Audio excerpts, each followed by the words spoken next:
On a bright summer afternoon, the beach was alive with laughter and chatter. Families spread out their towels, kids built sandcastles, and the sound of waves crashing against the shore blended perfectly with the cheerful vibe. Among the crowd was a young girl who couldn't have been more than 12. She had a wide smile that lit up her face as she ran toward the water, her dark curls bouncing with every step. Her mother sat nearby under a colorful umbrella, keeping an eye on her while sipping a cold drink. The girl loved the ocean. It wasn't just the coolness of the water or the way it sparkled in the sunlight. There was something magical about how free she felt when she was swimming. But there was also a hint of nervousness in her today. She hadn't been to this particular beach before, and the waves here seemed stronger than what she was used to. Still, excitement outweighed caution, and soon enough she waded deeper into the water, giggling as the waves splashed around her legs. From his perch high above the sand, the lifeguard watched the scene unfold below him. He leaned back in his chair, one hand shading his eyes from the sun. This was his 5th season working as a lifeguard, and he prided himself on knowing exactly what to look for. The signs of someone struggling, the difference between playful splashing and real danger. Or so he thought. At first glance, everything seemed normal. Kids played in the shallow parts, parents lounged nearby, and the occasional daredevil ventured farther out to ride the bigger waves. Nothing unusual, but then he saw her. The young girl, now waist-deep in the water, was bobbing up and down as if trying to stay afloat. His brow furrowed slightly. Was she okay? He hesitated, thinking maybe she was just horsing around like kids often did. After all, they always overreacted when they got tired or scared. He glanced away, scanning the rest of the beach, convincing himself that nothing was wrong. Meanwhile, the girl took another step forward, unaware of the invisible force waiting to pull her in. Rip currents were sneaky like that. They didn't announce themselves until it was too late. One moment she was laughing and enjoying herself. The next, she felt a sudden tug, dragging her away from the safety of the shore. Panic set in immediately. Her arms flailed as she tried to swim back, but the harder she fought, the stronger the current became. Her cries for help cut through the air, sharp and desperate. A few heads turned, but not many people realized the gravity of the situation right away. To some, it sounded like just another child yelling in playfulness, but others closer to the water noticed the fear in her voice. One man standing knee-deep in the surf squinted at her, then looked toward the lifeguard tower. "Hey!" he shouted, waving both arms to get the lifeguard's attention. "That kid's in trouble." Up on his chair, the lifeguard finally snapped to attention. He stood up, his gaze fixed on the girl thrashing in the water. For a split second, doubt lingered. Was this really an emergency, or was he overreacting? Before he could decide, another lifeguard sprinted past him, already halfway to the water.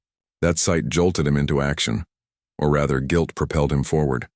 Grabbing his rescue buoy, he rushed down the steps and plunged into the waves. By the time he reached her, the second lifeguard had already pulled the girl close and was guiding her back to shore. She was coughing violently, gasping for air, her tiny frame trembling from exhaustion. Bystanders quickly surrounded her, forming a protective circle. Someone called for paramedics while another person gently patted her back, helping her catch her breath. Slowly, color returned to her cheeks and she managed to whisper, "I'm okay." Those 2 words brought a wave of relief to everyone present, but not to the lifeguard who had hesitated. As the chaos settled, whispers began to ripple through the crowd. People started piecing together what had happened, or rather what hadn't happened. Why had the first lifeguard waited so long to respond? Hadn't he seen the girl struggling? Questions hung heavy in the salty sea air, and soon, accusatory, glances were directed his way. The lifeguard felt them like daggers, each one piercing deeper than the last. The lifeguard trudged back to his tower, his wet clothes clinging uncomfortably to his skin. His mind raced as he replayed the events in his head. He had seen the girl struggling. There was no denying that. But why hadn't he acted sooner? What had stopped him? The questions swirled around like the waves he'd just been swimming in, leaving him feeling more tangled and confused with each passing second. As he climbed the steps to his chair, the weight of the stares from the beachgoers hit him hard. Some people shook their heads in disapproval, while others whispered behind cupped hands, their eyes darting toward him. A few even pointed directly at him, their expressions a mix of anger and disbelief. It was clear that word was spreading fast about what had happened, or rather, what hadn't happened. The murmurs grew louder, forming an invisible wall of judgment that pressed down on him. Back in his seat, he tried to focus on scanning the water again, but his usual confidence was gone. Every movement in the ocean now seemed exaggerated, every splash a potential emergency. His hands gripped the railing tightly, knuckles turning white. For the first time in his career, he felt completely out of his depth, not because of the water, but because of the storm brewing among the people on the sand. Meanwhile, the young girl sat wrapped in a towel under an umbrella, her mother by her side. Her breathing had steadied, though her face was still pale and tears streaked her cheeks. Her mother held her close, rocking her gently as she whispered soothing words. "You're safe now," she said over and over, brushing damp hair away from her daughter's forehead. "You're going to be okay." But the mother's calm exterior masked a growing fury beneath the surface. She couldn't stop thinking about how close she had come to losing her child. If it weren't for the second lifeguard who had jumped into action without hesitation, things could have ended very differently. And then there was the other one, the one who had hesitated. Why hadn't he moved faster? Why had he waited until someone else took charge? Her thoughts were interrupted when a man approached them holding a clipboard. It was the head lifeguard coming to check on the situation. He introduced himself politely and asked if they needed anything, a blanket, some water, or perhaps medical attention beyond the basics already provided. The mother nodded curtly, accepting a bottle of water for her daughter but making it clear she wasn't ready to let this go. "What about the lifeguard?" she asked sharply, cutting straight to the point. "The one who didn't help, right? Away. Are you going to do something about him?" The head lifeguard shifted uncomfortably, glancing back at the tower where the man in question sat frozen in his chair. "We're looking into it," he replied carefully. "I promise we'll get to the bottom of this." Her jaw tightened, unsatisfied with the vague answer. She knew better than to settle for empty promises. As the head lifeguard walked away, she turned to her daughter, her voice softening. "Don't worry, sweetheart. We're going to make sure this doesn't happen to anyone else." By late afternoon, the story had spread far beyond the beach. Social media posts popped up, describing the near drowning and criticizing the lifeguard's delayed response. Photos of the scene circulated online, showing the frightened girl being helped ashore and the hesitant lifeguard standing nearby. Comments poured in, many expressing outrage. Some accused him of negligence, while others speculated about deeper issues at play. The phrase "ignored a child in danger" appeared repeatedly, fueling the fire of public indignation. For the lifeguard, the day dragged on like an eternity. Each time he glanced at the crowd, he saw accusing eyes boring into him. Children tugged at their parents' arms, asking questions he couldn't hear but could easily imagine. Lifeguards usually commanded respect, admired for keeping everyone safe. Now he felt like a pariah, isolated even among his own team. When his shift finally ended, he practically sprinted to his car, desperate to escape the suffocating atmosphere. Driving home, he replayed the incident again and again in his mind. Had he really ignored the girl? No, that wasn't fair. He hadn't meant to. At least, not consciously. Maybe he'd misjudged the situation. Maybe he'd thought she was just playing around like so many kids did. But deep down, he knew those excuses sounded hollow, even to himself. Something had held him back, and he couldn't shake the gnawing suspicion that it might have been more than simple oversight. When he got home, he collapsed onto the couch, staring blankly at the ceiling. His phone buzzed incessantly with messages, from friends and co-workers all wanting to know what had happened. He ignored them, unable to face anyone just yet. Instead, he grabbed a beer from the fridge and sat in silence, the weight of the day pressing down on him like a lead blanket. Little did he know, however, that the hardest part was yet to come. While he wrestled with guilt and self-doubt, wheels were turning elsewhere.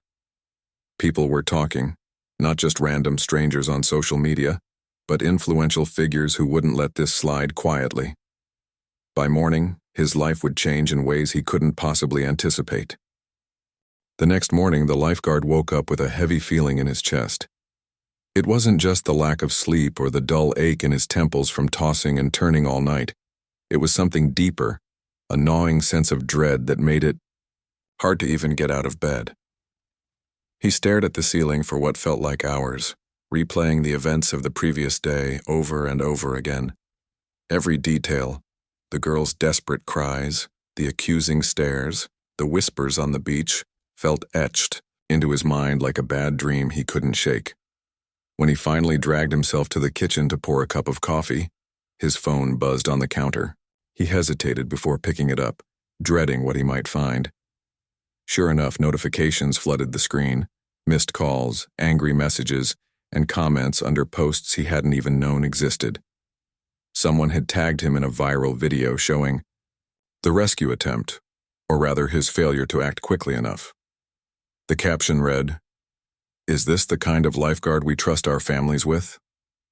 His stomach churned as he scrolled through hundreds of replies, each one more scathing than the last, but the worst part came when he opened an email from his boss.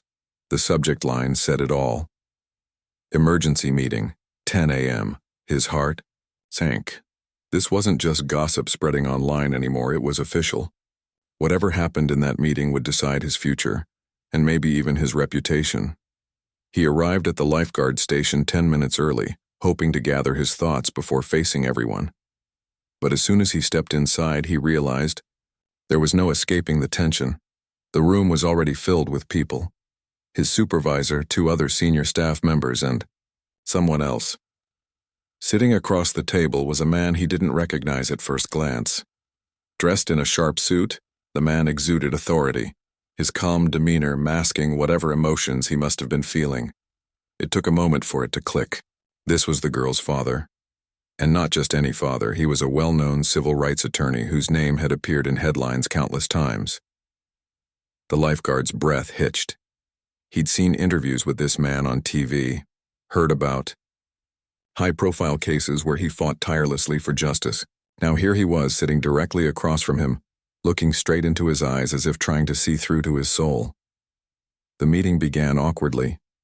The supervisor cleared his throat and introduced everyone, though it was clear why they were all gathered.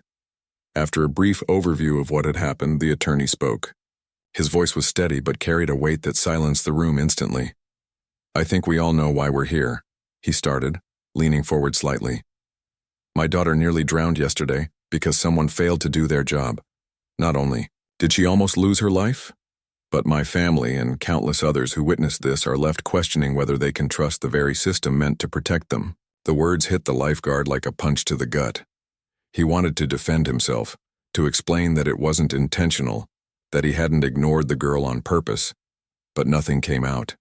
His mouth opened and closed, useless sounds trapped, somewhere between shame and fear.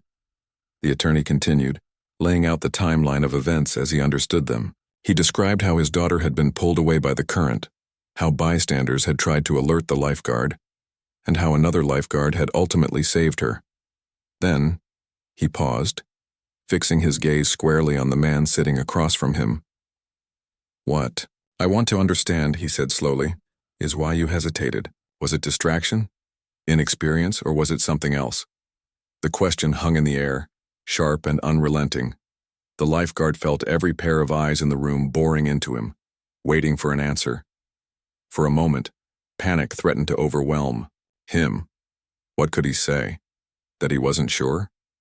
That maybe he'd doubted himself? None of those answers seemed good enough, not when a child's life had been at stake. Finally, he managed to speak, his voice trembling. I didn't mean to ignore her. I thought she was just playing around at first. By the time I realized..." His voice trailed off, the weight of his own words crushing him. Even to his own ears it sounded weak, inadequate. The attorney studied him for a long moment, his expression unreadable. Then, to everyone's surprise, he nodded slightly.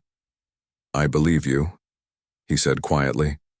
"But believing you doesn't change what happened. You hesitated, and my daughter paid the price for that hesitation. Whether it was due to negligence, bias, or simply poor judgment, the outcome remains the same." The room fell silent again, the gravity of the situation settling over everyone like a thick fog. The lifeguard slumped back in his chair, his head bowed. He knew the attorney was right. No amount of justification could undo what had happened. All he could do now was listen to the accusations, the questions, and most importantly, to the lessons being forced upon him. As the meeting went on, the discussion shifted toward accountability. The supervisor outlined steps that would be taken to ensure such an incident never happened again.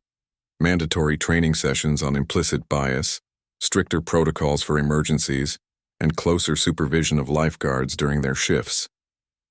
The attorney nodded along, satisfied that action was being taken, but he wasn't done yet. Before leaving, he turned to the lifeguard one last time. "You have a choice to make," he said firmly. "You can let this define you in a negative way, or you can use it as a chance to grow. Either way, my family will be watching closely to see which path you choose." With that, the meeting ended. The lifeguard sat alone in the room for a long time afterward, staring at the empty chair where the attorney had been seated. Those final words echoed in his mind, forcing him to confront not just what he'd done, but who he wanted to become. The days that followed the meeting felt like walking through quicksand for the lifeguard. Every step he took seemed to pull him deeper into a pit of guilt and uncertainty. He went through the motions of his daily life, but nothing felt normal anymore. The world around him had changed, or maybe it was just his perspective. Everywhere he looked, he saw reminders of what had happened. The beach where he worked, the headlines on social media, even the way strangers glanced at him when they thought he wasn't looking. At first, he tried to convince himself that he could move past it. "It was one mistake," he muttered under his breath while staring blankly at the TV late at night. "Everyone makes mistakes."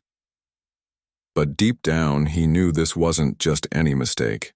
A child's life had been hanging by a thread because of his hesitation. That kind of weight didn't disappear overnight, or ever for that matter. Work became unbearable. His colleagues avoided eye contact with him, their usual banter replaced by awkward silences. Some gave him sympathetic looks, while others openly whispered about him behind his back. Even the tourists seemed different now. Instead of friendly smiles, he noticed suspicious glares from parents as they kept a close watch on their kids near the water. It was as if everyone saw him not as a person, but as a symbol of failure, a cautionary tale. One afternoon, during a rare quiet moment at the beach, he found himself staring out at the ocean. The waves rolled in rhythmically, indifferent to the turmoil brewing inside him. For years, this view had been a source of comfort, a reminder of why he loved being a lifeguard. Now it only reminded him of the day he'd let someone down. He clenched his fists tightly, frustration bubbling up within him. How could he fix this? Was there even a way? His thoughts were interrupted by the sound of footsteps approaching. Turning slightly, he saw his supervisor standing beside him, holding a clipboard. "We need to talk," the man said simply, gesturing toward the small office nearby. The lifeguard nodded reluctantly and followed him, bracing himself for another round of criticism or reprimands. But once they were seated, the supervisor surprised him. Instead of lecturing, he leaned forward with an earnest expression. "Look, I know you're going through a tough time right now," he began, "and believe me, I don't envy your position. But here's the thing, you still have a choice. You can either let this destroy you, or you can use it to become better." The words caught the lifeguard off guard. He blinked, unsure how to respond. "Better?" he echoed softly. "Yes, better," the supervisor replied firmly. "You made a mistake, no denying that. But mistakes are opportunities to learn, aren't they? This is your chance to figure out what went wrong and make sure it never happens again." For a moment, the lifeguard sat in silence, letting the idea sink in. He wanted to argue, to defend himself, but something stopped him. Maybe it was the sincerity in the supervisor's voice, or maybe it was the realization that fighting back wouldn't change anything. Whatever it was, he found himself nodding slowly. "Okay," he said finally, his voice barely above a whisper. "What do I need to do?" The supervisor smiled faintly, as if relieved to hear those words. "First, you'll attend mandatory training sessions, not just on safety procedures, but also on recognizing biases and understanding diversity.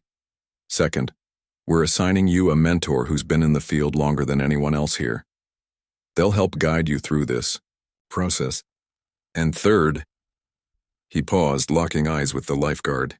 "Third, you'll have to face the people affected by your actions, not just the girl's family, but the community too." The last part hit him like a ton of bricks. Facing the girl's family again, talking to the public. The mere thought sent a shiver down his spine. Yet he couldn't deny that it made sense. Running away wouldn't solve anything. It would only prolong the pain for everyone involved. Over the next few weeks, the lifeguard threw himself into the tasks ahead. The training sessions were grueling, forcing him to confront uncomfortable truths about himself and society. Discussions about implicit bias challenged him to examine his own assumptions and behaviors. Things he hadn't even realized might influence his decisions. At times he felt overwhelmed, wondering if he'd ever truly understand everything being asked of him. But he kept showing up, determined to prove, to himself, if no one else, that he was willing to change. Meanwhile, his mentor proved to be both tough and compassionate. She pushed him to reflect deeply on his actions, asking hard questions without sugarcoating the answers. "Why do you think you hesitated?" she asked one day after a particularly intense session. Was it fear, doubt, or was it something else entirely? He hesitated before answering, searching for the right words. I don't know," he admitted. "Maybe I doubted myself. Or maybe—" He trailed off, unable to finish the sentence. She nodded knowingly. "That's okay," she said gently. "Sometimes the hardest part is admitting you don't have all the answers. But once you start asking the right questions, real growth begins."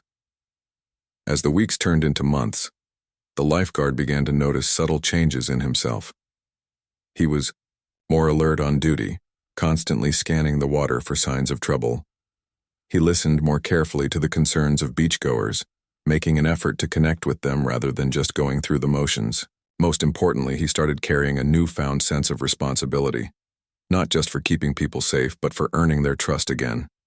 Still, the hardest part lay ahead, confronting the girl's family. Though he dreaded it, he knew it was inevitable. One evening, he mustered the courage to knock on their door, his heart pounding in his chest. When the door opened, he froze, unsure of what to say. But then he saw her, the young girl standing behind her mother, watching him. Curiously, taking a deep breath, he stepped forward, ready to face whatever came next. The knock on the door echoed softly, but it felt louder to him than any sound he'd ever heard. His heart was racing so fast he could feel it in his throat. He stood there frozen for a moment, his hand still raised as if unsure whether to knock again or turn and run. But running wasn't an option anymore. This was something he had to face, something he needed to do. When the door finally opened, it revealed the girl's mother. She stood there with her arms crossed, her expression guarded but not hostile. Behind her, the young girl peeked out shyly, clutching onto her mom's leg. The lifeguard swallowed hard, trying to steady his voice before speaking. "Hi," he began, his tone hesitant but sincere. I wanted to apologize. To both of you." For a long moment, no one said anything. The silence stretched between them like a heavy curtain, thick with unspoken emotions. Finally, the mother sighed deeply and stepped aside, gesturing for him to come in. It wasn't exactly a warm welcome, but it wasn't rejection either. That small gesture gave him hope that maybe, just maybe, They were willing to hear him out. He walked inside, feeling awkward and out of place. The living room was cozy, filled with family photos and colorful decorations. It was a stark contrast to the sterile environment of the beach office where he'd spent most of his recent days. Sitting down on the couch, he clasped his hands together, tightly, searching for the right words. "I know saying sorry isn't enough," he continued, his voice cracking slightly. "What happened? It shouldn't have happened. I hesitated when I should have acted immediately. And because of that, your daughter almost..." His voice trailed off, unable to finish the sentence. Tears welled up in his eyes, surprising even himself. He hadn't planned to cry, but the weight of everything, the guilt, the shame, the sheer enormity of what he'd done, was too much to hold back. The mother watched him carefully, her expression softening just a fraction. She didn't say anything, at first letting him sit with his emotions. Then, after a pause, she spoke. "Do you know how close we came to losing her?" Her voice was calm but carried a quiet intensity that made every word land like a hammer. "She's my baby, my whole world. And for those few minutes, I thought I might never see her smile again." Her words hit him like a punch to the chest. He nodded slowly, tears streaming down his face now. "I can't imagine what that must have been like for you," he whispered, "and I'll carry that with me for the rest of my life. I promise you, I'm doing everything I can to make sure nothing like this ever happens again." The girl, who had been quietly observing from behind her mom, suddenly spoke up. "Are you still going to be a lifeguard?" she asked innocently, her wide eyes fixed on him. He turned to look at her, startled by the question, but grateful for the chance to respond. "Yes," he said firmly, meeting her gaze. "But I'm going to be a better one, a smarter one who doesn't hesitate when someone needs help." Her mother studied him for a long moment, as if weighing his sincerity against the pain he'd caused. Then she let out another deep sigh and sat down across from him. "You need to understand something," she said, her tone measured but firm. "This isn't just about you making a mistake. It's about why you made it. Was it because you doubted yourself, or was it because of something else?" Her question caught him off guard. He opened his mouth to answer, then closed it again, realizing he didn't fully know the truth himself. "I've been thinking about that a lot," he admitted. "At first I told myself I hesitated because I thought she was just playing around. But now, I'm not so sure. Maybe I saw her struggling and didn't act quickly enough because of assumptions I didn't even realize I was making." The mother nodded slowly, as if she'd expected this answer.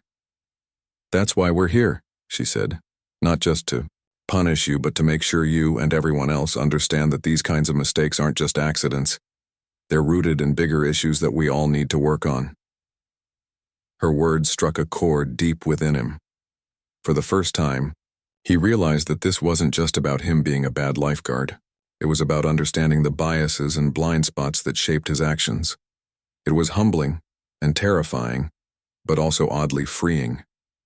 If he could confront these truths head-on, maybe he could start rebuilding trust, not just with this family, but with himself. As the conversation went on, the atmosphere in the room shifted subtly. The tension didn't disappear entirely, but it softened. The mother shared more about how scared she'd been that day, while the lifeguard listened intently, nodding and occasionally wiping away tears. The young girl chimed in with questions and observations, her curiosity breaking through some of the heaviness. By the end of the visit, it felt less like a confrontation and more like a dialogue, a painful but necessary step toward healing. Before leaving, the lifeguard promised to stay in touch, vowing to keep working on becoming a better version of himself. As he walked back to his car, he felt drained but strangely lighter, as if a burden he'd been carrying had begun to lift. He knew he still had a long road ahead, but for the first time in weeks, he felt like he was moving in the right direction. The days that followed his visit to the girls' home were a mix of relief and lingering unease. On one hand, he felt like he'd finally taken a step toward making things right, a small but meaningful step. On the other hand, he couldn't shake the feeling that he was walking on thin ice, constantly waiting for the next wave of judgment or backlash. The conversation with the family had opened his eyes in ways he hadn't expected, forcing him to confront not just his actions, but the deeper reasons behind them. At work, things began to shift slowly. His colleagues noticed the change in him, how he seemed more focused, more intentional. He wasn't just going through the motions anymore, he was actively looking for ways to improve. During training sessions, he asked tough questions, even when it made him uncomfortable. In team meetings, he spoke up about the importance of recognizing biases and being vigilant. It wasn't easy. Some people still gave him sideways glances and others clearly doubted whether he'd truly changed, but he kept pushing forward, determined to prove himself. One afternoon, as he stood on his lifeguard tower scanning the beach, he spotted a familiar face in the crowd. It was the mother of the girl he'd failed to help. She was sitting under an umbrella, watching her daughter play in the sand. For a moment, he froze, unsure of what to do. Should he approach her? Would she even want to see him? Summoning his courage, he climbed down from his post and walked over. "Hi," he said softly, stopping a few feet away so as not to intrude. "I just wanted to say thank you for letting me come by the other day. It meant a lot." The woman looked up at him, her expression unreadable at first. Then, after a pause, she nodded slightly. "You're welcome," she replied, her tone neutral but not unkind. "I hope you're taking this seriously." "I am," he assured her quickly. "More than you know. I've been working hard to learn from what happened, to be better." She studied him for a moment, then gestured toward her daughter, who was now building a sandcastle nearby. "She's doing okay," the mother said. "She's resilient, thank God. But don't think for a second that this is over. You have a responsibility now, not just to her, but to everyone who comes here." Her words hit him like a splash of cold water, jolting him back to reality. He nodded solemnly. "I understand," he said, "and I won't forget that." As he returned to his post, he couldn't help but glance back at the girl and her mother. Seeing them together, laughing and enjoying their day, filled him with a strange mix of emotions. Guilt for what he'd put them through, gratitude for their willingness to give him a second chance, and determination to honor that trust. Meanwhile, the story continued to ripple beyond the confines of the beach. News outlets picked up on the incident, turning it into a broader discussion about safety, accountability, and racial bias. Headlines blared across social media, sparking heated debates among readers. Some defended the lifeguard, arguing that everyone makes mistakes and deserves forgiveness. Others condemned him, pointing to systemic issues that allowed such lapses to happen in the first place. Protests began to form outside the lifeguard station, drawing attention from local activists and community leaders. Signs reading "Safety for All" and "Accountability Saves Lives" dotted the scene, while speakers took turns addressing the crowd. One speaker, a well-known advocate for equality, stood at the center, her voice ringing out loud and clear. "This isn't just about one person or one moment," she declared, holding up a photo of the young girl. "It's about the systems we build, and fail to build, that leave some people more vulnerable than others. We can't let this slide as a simple mistake. We need action, real, meaningful action." The protests drew mixed reactions. Some supported the cause wholeheartedly, showing up with signs and chants.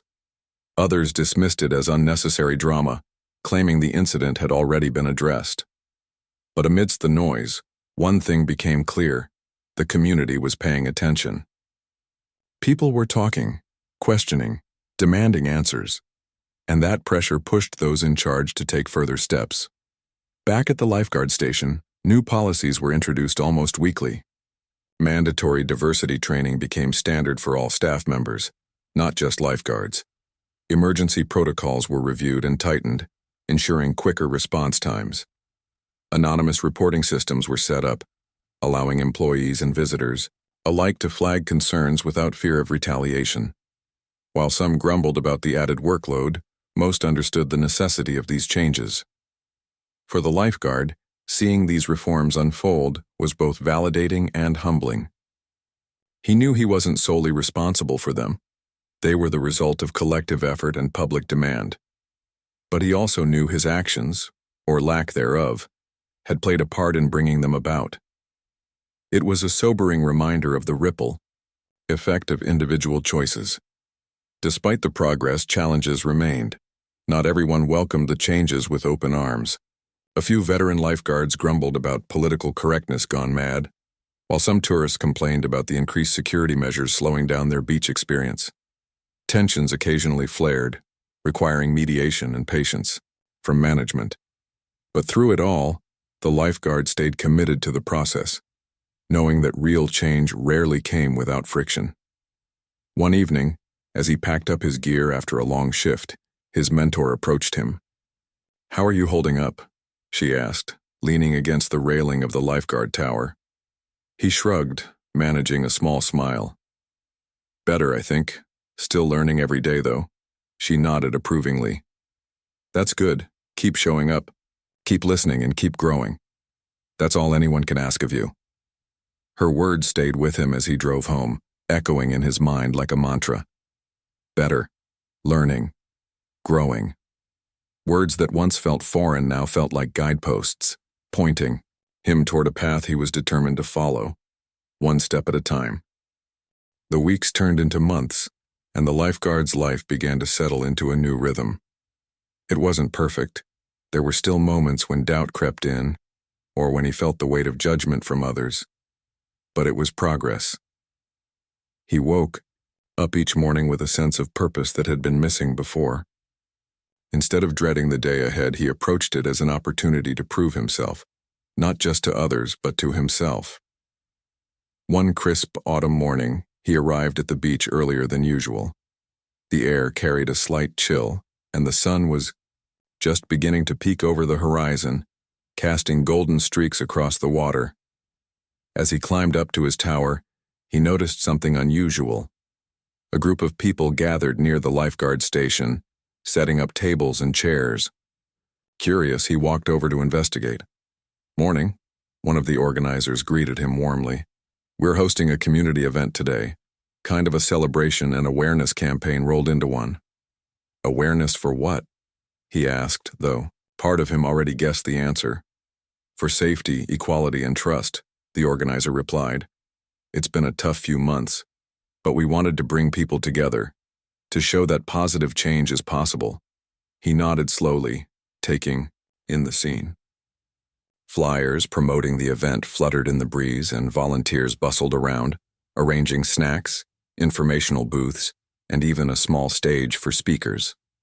Among the crowd, he recognized familiar faces, families who frequented the beach, activists who had spoken out during the protests, and even some of his co-workers. Standing near the edge of the gathering, he spotted the young girl and her mother again. This time, they weren't alone. The father, the civil rights attorney, stood beside them chatting with a local news reporter. For a moment, the lifeguard hesitated. Should he stay? Leave? What role did he have in this event, if any? Before he could decide, the organizer turned back to him. "Hey, you should stick around," she said with an encouraging smile. "We'll need help keeping everything running smoothly, and honestly, it'd mean a lot to see you here." Her words caught him off guard, but not in a bad way. For so long he'd expected nothing but criticism and rejection. Hearing someone invite him to participate, not because they had to, but because they genuinely thought it mattered, was more uplifting than he could have imagined. He spent the rest of the morning pitching in wherever he was needed. He helped, set up tents, handed out flyers, and answered questions from curious visitors. At one point, he found himself stationed at a booth dedicated to water safety education. Kids flocked to him, eager to learn about rip currents, swimming techniques, and how lifeguards kept them safe. Their enthusiasm reminded him why he had chosen this job in the first place, and why he couldn't give up on it now. As the day went on, the event grew livelier.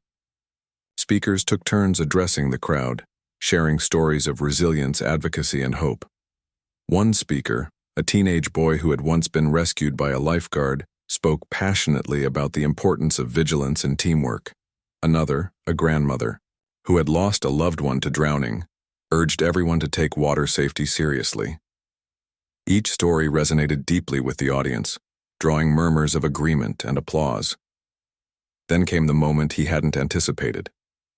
A microphone was passed to the civil rights attorney, the girl's father, who stepped onto the stage with quiet confidence. The crowd fell silent as he began to speak. "This past summer tested us all," he said, his voice steady but filled with emotion.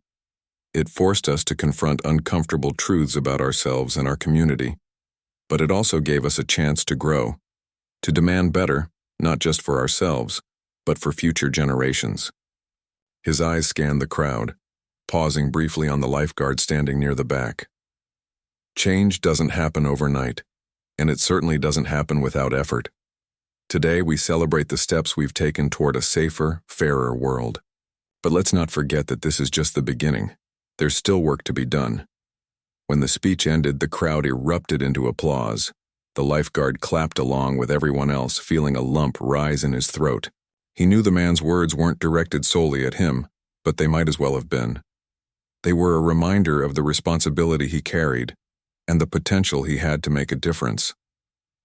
Later that afternoon, as the event wound down, the young girl approached him shyly, clutching a handmade poster. "I made this for you," she said, holding it out with a tentative smile. On the poster were colorful drawings of waves, lifeguard towers, and stick figures holding hands. In bold letters at the top, it read, "Thank you for helping keep us safe." Tears welled up in his eyes as he accepted the gift.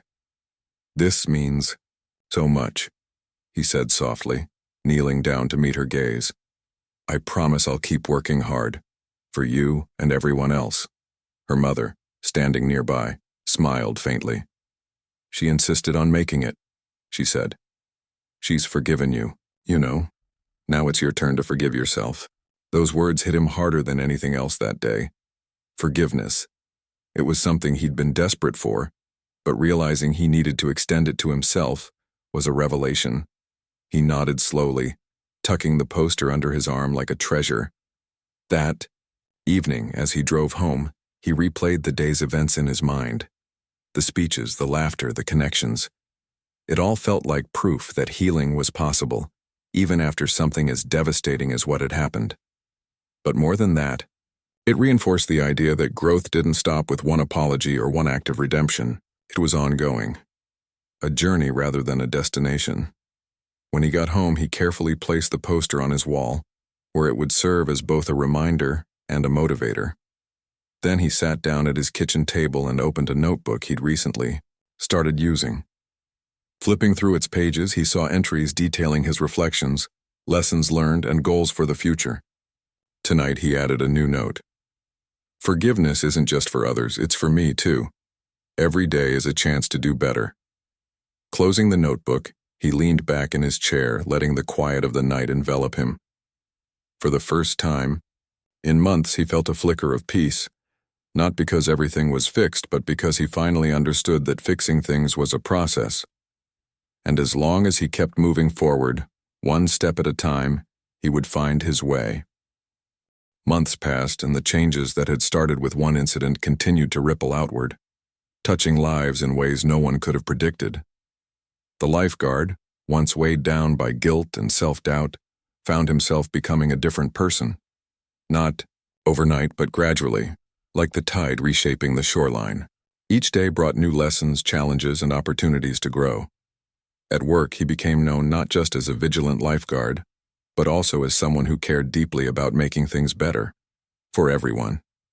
He took the lead in organizing workshops, for his colleagues, sharing what he'd learned during his training sessions on bias and safety protocols. At first, some of the older guards grumbled, dismissing it as unnecessary or overly complicated. But over time, even the skeptics began to see value in the discussions. They realized these weren't just abstract ideas. They were tools to help them do their jobs more effectively and fairly. One sunny afternoon, as he sat atop his tower scanning the water, he noticed a young boy struggling to stay afloat near the shore. Without hesitation, he sprang into action, sprinting down the steps and diving into the waves. Within moments, he reached the boy, pulling him safely back to land. Parents rushed over, thanking him profusely, while the boy coughed and sputtered, shaken but unharmed. As he walked back to his post, dripping wet but relieved, he couldn't help but smile. This was why he had chosen this job, to protect people, to be there when they needed help most. And for the first time in a long while, he felt confident in his ability to rise to the occasion. It wasn't perfection. It was progress. And that was enough. The community, too, had transformed in subtle yet significant ways. The protests and conversations sparked by the summer's events had ignited a broader movement for accountability and equality at the beach. Local leaders worked closely with activists to ensure that policies stayed inclusive and effective. New signs went up around the area, offering tips on water safety and emphasizing respect for all visitors. Lifeguards received ongoing training, not just in rescue techniques, but in cultural awareness and empathy. Even the tourists seemed to notice the shift. Families returned year after year, bringing friends and spreading word-of-mouth recommendations about how welcoming and safe the beach felt. Some even joined volunteer programs aimed at keeping the shoreline clean and accessible for everyone. What had once been a source of division was slowly turning into a symbol of unity, a place where people from all walks of life could come together. For the young girl whose near drowning had set everything in motion, life moved forward as well. She grew stronger and braver, spending countless hours practicing her swimming skills until she felt comfortable in the water again. Her parents watched proudly as she tackled each new challenge, knowing she carried resilience far beyond her years. One day she approached the lifeguard after finishing a lesson with her instructor. "I did it," she exclaimed, beaming with pride. "I swam all the way to the buoy." He grinned, giving her a thumbs up. "That's amazing. You're going to be unstoppable." Her mother stood nearby, smiling softly. "She's determined," she said. "Just like you've been." The comment caught him off guard, but he nodded appreciatively. Determination. That was something they both understood. As the seasons changed, so did the relationship between the lifeguard and the family. What had started as tension and mistrust evolved into mutual respect and understanding. They didn't interact every day, but when they did, it felt natural, almost like old friends catching up. One evening, as they crossed paths at the beach, the father stopped to shake his hand. "You've come a long way," the man said sincerely. "Keep going." Those 3 words, simple yet powerful, stayed with him long after their conversation ended. Keep going. It was advice he intended to follow, no matter how difficult the road ahead might be. Looking back, the lifeguard often thought about how close everything had come to unraveling that fateful summer. A child nearly lost, trust broken, reputations tarnished. It could have ended so differently. But instead of letting it destroy him, he chose to learn. He chose to listen, to reflect, and to act. In doing so, he discovered something profound. Mistakes don't define us. Our response to them does. By the next summer, the beach buzzed with energy once again.